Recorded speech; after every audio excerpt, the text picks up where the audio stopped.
megang lagi yang Dimas Manala tuh. Kan dia mah pakaiannya serba hijau Bu. Sorbannya itu ramu sorbannya Bu, seperti ramu yang ini Bu. Masya Allah.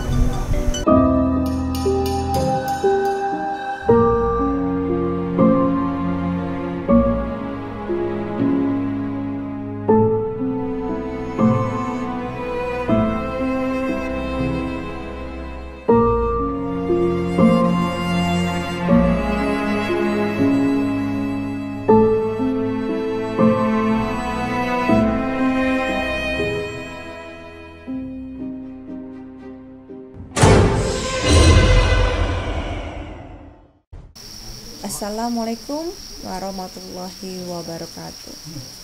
Jumpa lagi dalam vlog saya, Feni Ramayulita, dengan dalam konten kisah Tanah Jawa. Ya, alhamdulillah saya bisa sampai ke makam Eyang Haji Kuncung Putih, yang dimana itu berada di Gunung Pancar. Mungkin sekiranya untuk menceritakan siapakah sosok Eyang Haji Kuncung Putih. Kebetulan saya hari ini alhamdulillah ada bersama salah satu tokoh kesepuhan. Saya biasanya memanggil beliau Abah Iyeng, seperti ayah saya sendiri. Untuk lebih jelasnya, Abah Iyeng akan menceritakan siapa sosok Eyang Mbah Kuncung Putih. Namun sebelum itu, tolong bantu kami untuk like, subscribe jika teman-teman pernah berjalan atau pernah mendaki Gunung Pancar. Silakan komen bagaimana kejadian yang pernah kalian temui, bagaimana cerita-cerita misteri yang pernah kita temui. Oke, untuk mendukung acara ini dalam kisah Tanah Jawa Barat, episode kisah Tanah Jawa Barat. Oke. Assalamualaikum Abah. Waalaikumsalam warahmatullahi wabarakatuh. Iya Abah, nih alhamdulillah saya dan tim bisa sampai ke makam di Gunung Pancar, makam Eyang Kuncung Putih. Mungkin Abah bisa sedikit mengulas siapakah sosok beliau di tanah Pajajaran.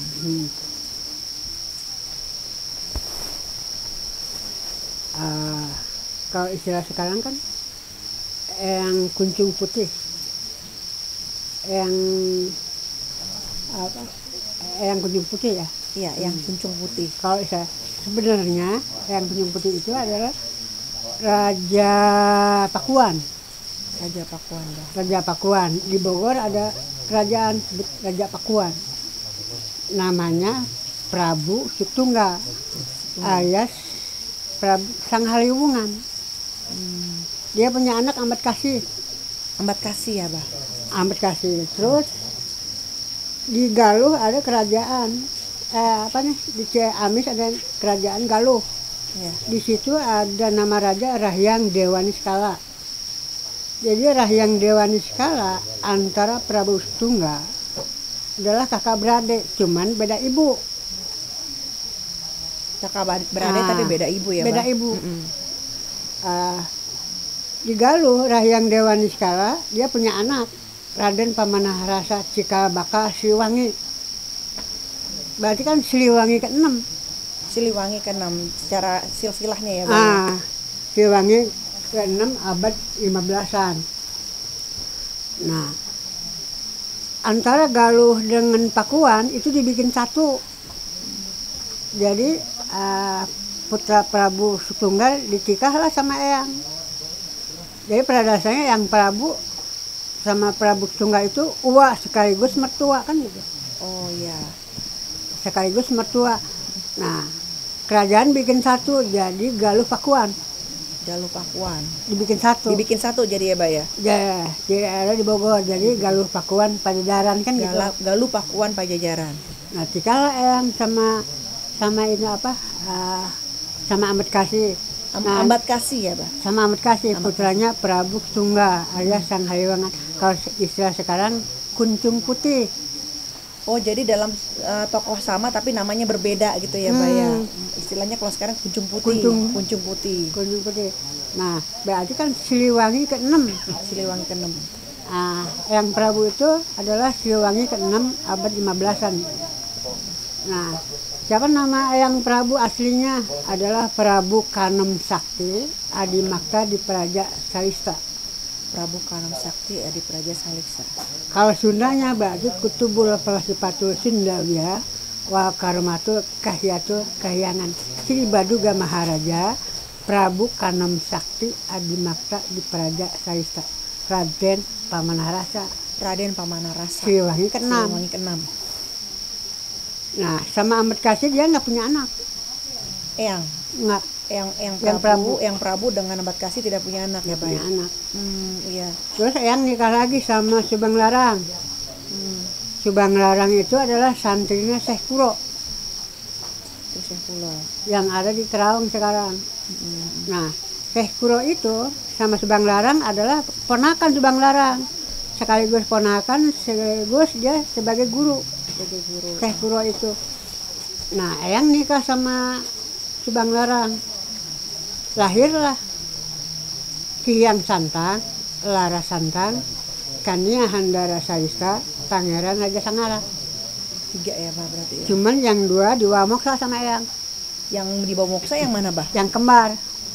Yang kembar. Ya ini Yang, apa? yang kembar itu Pangeran Raja Sangara sama Anggara Salista. Anggara Salista. Itu usia berapa, Abah, ketika beliau muksa? Ya masih kecil. Masih kecil, di bawah sama Eyang Prabu. Oh iya. Yang 2 tinggal Kian Santang sama Lara Santang. Yang ada Yang ada Lara Santang sama Ki Hyang Santang itu dia gede di Mesir, nggak gede di sini. Gede di mana, Bah? Gede di Mesir. Mesir. Karena dia mah santren di Mesir. Karena dia nggak ada ulama kan. Baru Syekh Kuro doang.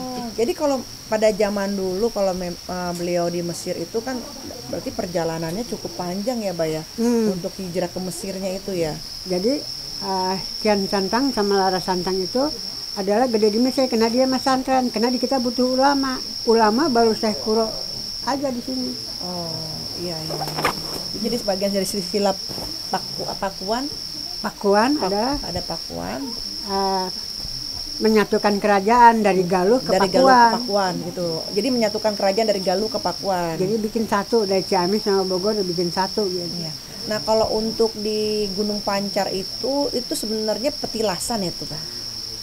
Gunung Pancar. Yang Kunjung Putihnya itu tempat petilasan yang Kunjung Putih. Kunjung Putih kan Raja Galuh, Raja Pakuan. Iya, itu yang di Gunung Pancar itu berarti Itu makamnya. Makamnya. Oh, makamnya. Karena kan banyak yang mungkin belum mengerti antara petilasan dengan makam gitu ya, Pak. Nah, itu kalau yang Kunjung Putih itu ada memang makam asli itu mah. Makam asli ya, Pak ya. Ya kemarin ya maksud saya kemarin banyak pertanyaan ke saya gitu, Abah. Itu sebenarnya makam atau petilasan. Nah, sekarang hari ini udah dijelaskan bahwa yang di Gunung Pancar itu berarti makamnya Eyang Putih ya, Mbak ya, bukan petilasannya. Saya berada di makam itu ya mungkin saya pikir tadinya awalnya hanya perasaan saya aja gitu. Saya dengan tim saya kok merasa ketika saya berada di makam Eyang Putih merasakan tenang gitu, Mbak. Kok kita ngerasa tenang ya, enak gitu ya, damai gitu ya. Padahal kan kalau kita secara logikanya itu kan makam ya, Bah. Tapi entah kenapa kita pada saat itu kita merasakan enak aja gitu loh, nyaman aja, tenang aja gitu suasananya gitu kan.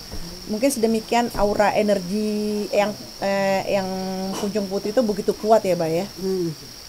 Jadi sebenarnya Sosoknya ketika dulu Eyang Putih masih berjaya itu mungkin Abah kurang lebihnya bisa menggambarkan sosok yang Kunjung Putih itu ketika beliau berjaya itu seperti apa tuh, Bah? Pada zaman eranya. Beliau sosok seperti apa, Bah? jadi sebenarnya kalau di istilah orang Sunda dia termasuk nabi. Nabinya orang Sunda kan gitu.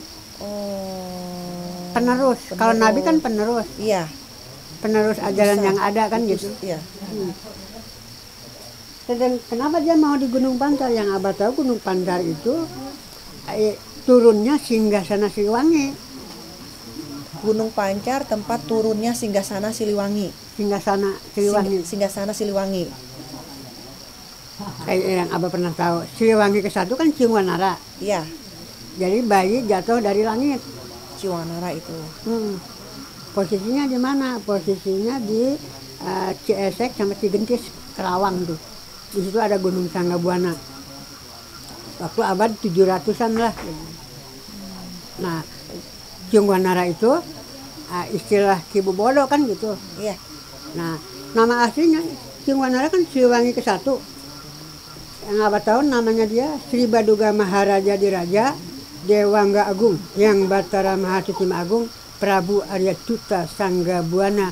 Jujuluknya Wahyu Dangyang alias Pangeran Jagat Lodra Dijaya. Nama aslinya itu Prabu Ciwanara Siliwangi Nama ke-1. Oh, iya. Apa yang dibawa ajaran itu apa yang akan dikembangkan yang abad tahu ya.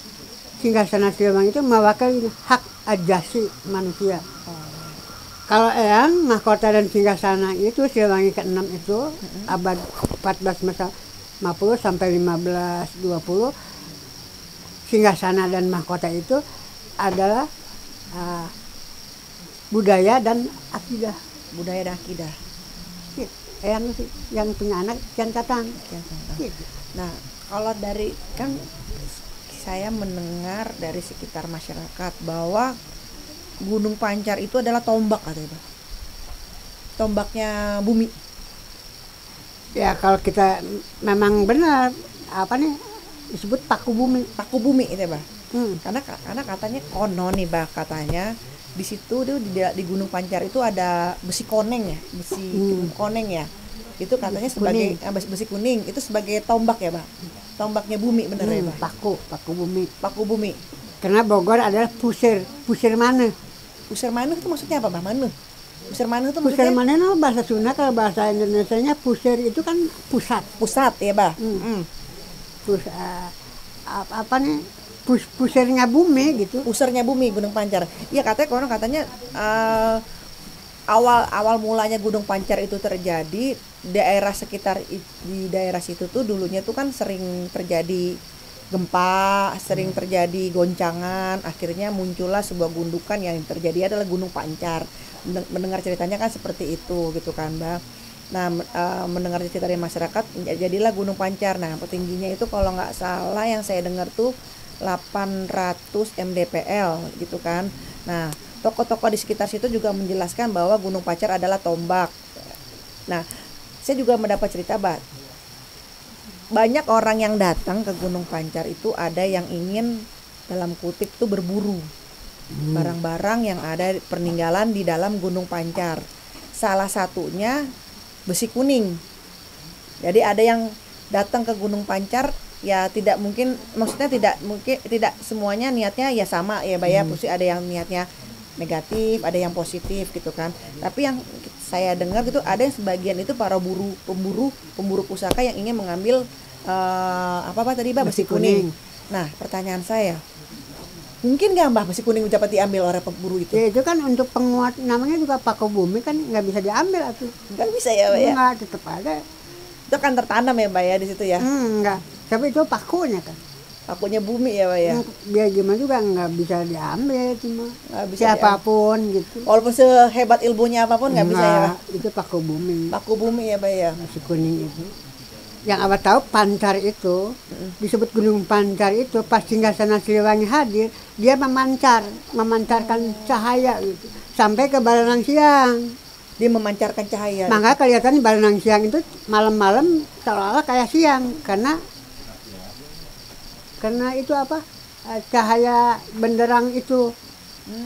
Baranang Siang kan sampai sekarang Baranang Siang. Iya, Baranang Siang namanya. Nah, itu kelihatan ada apa di sana itu.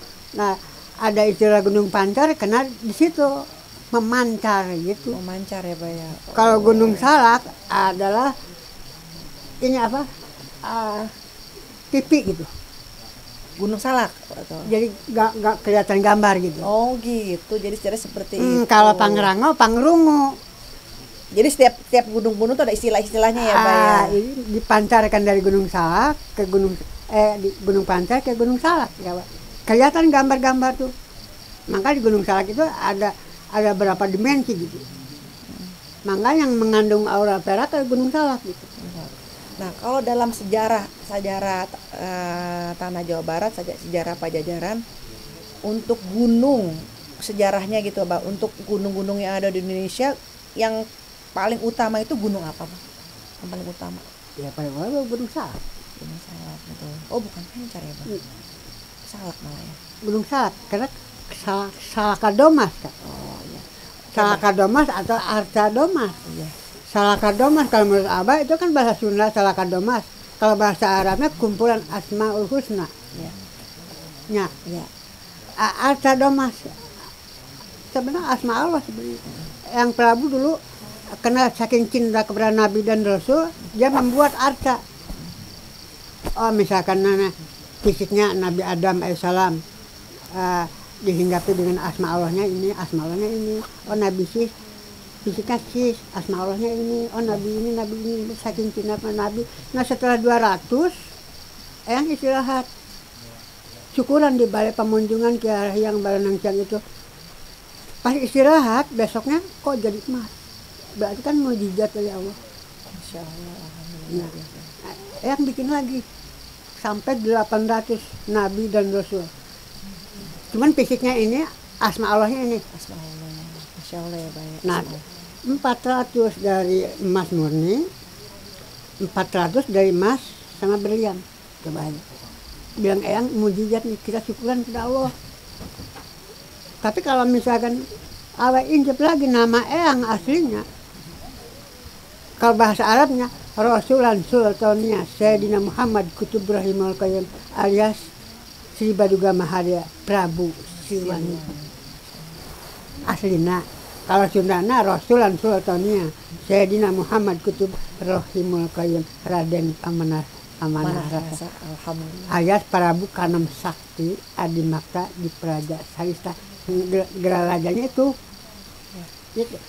Ya, alhamdulillah. Kurang lebihnya apa? Kurang lebih seperti itu. Terus macam itu keluarga yang Jadi ini untuk dapat bisa menjelaskan kepada rekan-rekan semua bagaimana pada hari ini saya mengulas kembali bagaimana sejarah Gunung Pancar dan bagaimana sosok dari Eyang Kuncung Putih, bagaimana siapakah sosok beliau.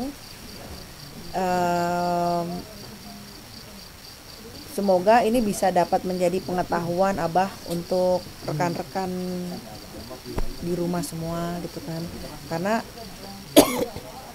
udah ada saatnya, udah pada saatnya Mbak, memang kita memang harus mengetahui sejarah, dan kalau boleh jangan sampai melupakan sejarah ya Mbak ya. Harus tahu asal mulanya kita itu siapa, hasil minimal kita mengenal diri kita ya Mbak ya. Minimal kita mengetahui silsilah diri kita itu bagaimana ke depannya, jadi agar menjadi tolak ukur. Oke. Abah atur nuhun, terima kasih banyak sudah menjelaskan. Nanti mungkin insya Allah kita akan berjumpa lagi Abah di pertemuan-pertemuan selanjutnya dalam kisah tanah Jawa Barat, dalam konten jejak leluhur Nusantara. Jadi memang dalam konten Feni Ramayulita ini ada jejak leluhur Nusantara. Nah sekarang ini adalah kita angkat adalah episode kisah tanah Jawa Barat. Nah untuk selanjutnya mungkin nanti saya akan berkolaborasi lagi, berdiskusi lagi dengan Abah bagaimana kisah tanah Jawa Barat sesungguhnya, karena ya memang Abah kan mengetahui itu semua ya Mbak ya. Oke, jadi hari ini kita akhiri dulu ya Mbak ya. Mungkin nanti kalau misalnya nanti saya ada kunjungan lagi, saya akan ntar ya. Abah jangan bosan-bosan atau untuk berbagi cerita kepada rekan-rekan semua ya Mbak ya. Maksudnya supaya anda mengenal tahu. Iya, benar Bang. Ini bahwa leluhur kita dulu itu hebat. Lagi pula leluhur kita kan ajarannya bukan Hindu atau Buddha, adalah Sundayana asli gitu. Oke. Ajarannya lebih ke cinta kasih gitu. Cinta kasih. Jadi jangan adanya perdebatan, atau kalau bisa sih kita Indonesia hidup rukun terus. Jangan ada karena suatu hal perbedaan menjadi pertarungan, itu jangan sampai terjadi. Oke, rekan-rekan semua, mengenai Gunung Pancar mungkin sudah saya akhiri. Untuk terus mensupport kami semua, untuk saya dan tim-tim semua, tolong bantu untuk di like, subscribe. Seandainya teman-teman sudah pernah ada yang ke Gunung Pancar, tolong tulis komen di bawah ini bagaimana kisah-kisah kalian selama dalam perjalanan Gunung Pancar, atau mungkin kalian menemukan cerita-cerita yang misteri, atau mungkin ya cerita-cerita lainnya yang mungkin kalian anggap itu sebuah kisah yang tidak bisa kalian semua lupakan. Oke, saya akhiri dengan Assalamualaikum warahmatullahi wabarakatuh. Rahayu.